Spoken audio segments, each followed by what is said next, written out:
agora que toda a organização que está trabalhando em salubridade internacionalmente, junto com nós boneiro aqui, está vigilando o caso de hantavirus. Para que mais brote, pero mirando e chance ou a possibilidade para eu transmitir para o chiquito, que tem área de Caribe, na maneira que nós não tem nenhum caso de G, no Caribe tampouco não tem nenhum caso de G, também para eu assumir ou o chiquito, que nós podemos nós com caso de hantavirus assim, não.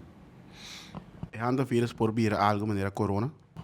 Não, toch não, mirando que é hecho que não tem que monitorear, então uma localidade só, que não está partindo no mundo, então eu vou vigilar constantemente via de organizações internacionalmente.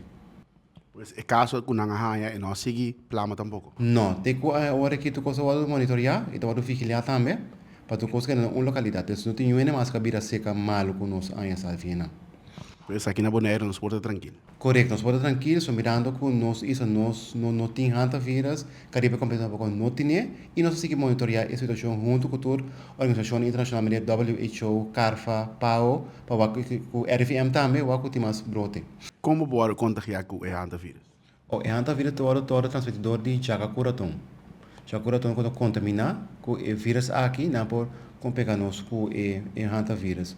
Quando eu pegar nós com ele, tá dor de na sociedade, na urina, na sushi, ou nós temos contato com não, de uma área nós inhalar essa aqui nós ouvimos mal. Pero não é já que não tem na Bonaire, senão? Não, aqui na Bahia nós não tem hantavirus aí, nem no Caribe. O país que tem é Chile com Argentina só. E hantavirus pode contagiar outro ene que não é fácil? Não, vamos poder contagiar dor de outra pessoa com ele. De como a pessoa vai contato nessa opinião intensivo com a pessoa que está contagiada para poder contagiar com ele. Então, é possibilidade de opi chiquito que eu passo.